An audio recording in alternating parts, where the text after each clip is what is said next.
Hi everyone, today it's Cannon with Western Montana Trapping, and I'm going to show you all how to make a muskrat float today. I have a couple swamps near my house that I trap muskrat at, so I'm just going to go ahead and get started. So right here I have just a piece of firewood and a nail and my hammer. So what I'm going to do is I'm just going to put this nail right through the hammer. So here.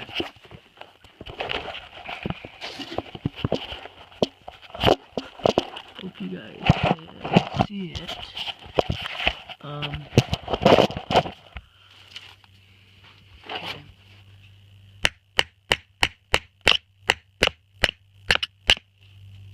Okay, everyone, so when you finish, you should end up with something kind of like this, and this is actually what your muskrat bait's going to be placed on.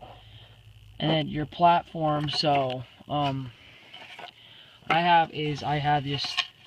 I'm just making this crudely, and so I have this board that I found laying around my shed. And then I just took a couple pieces of firewood from, a couple pieces of kindling from our firewood stacks over there.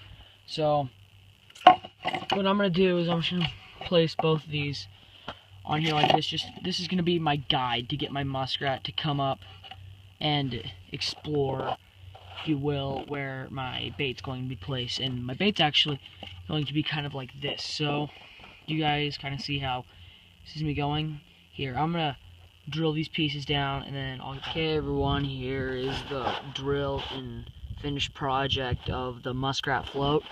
So as you can see right here, I took two screws and I drilled them closer together, but you can use like a U-nail thingy and drive them right there, and this is where you're actually going to tie your rope through and connect it to a tree or a log or an anchor or anything to keep this thing from floating away.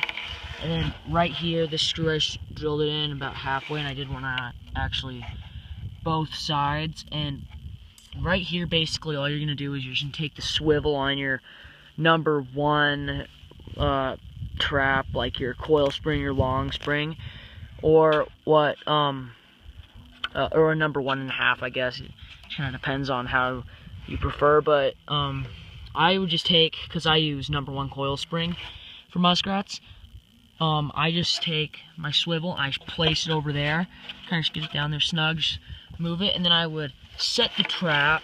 Sorry, I don't have one right now. I just basically built this one, and I have my other ones down at the creek with my traps on them. But what you're going to do is you're going to set your trap, and you're going to place your trap right here. Right here. So I usually leave about a quarter to an inch to a half an inch of wood space right here, and then my trap's right here. So when little Mr. Muskrat's swimming through the bog and comes up, he crawls right on top of your trap, or you can move, which kind of depends on how. He crawls on top of your trap, trips your pan, and then boom, he gets him and he dives off right down in the water. And of course your little swivel's right here, so it's just gonna pull down and he's gonna drown. And so I put 2 traps on both sides usually, and then it kind of depends on like what you like for muskrat bait. This nail right here, this is where you're gonna stick your bait in. I mean, corn on the cob, like just a piece of corn, like corn on the cob, stick that right there. A carrot works nice, apples work well too. Just, yeah, it kind of depends on the trapper.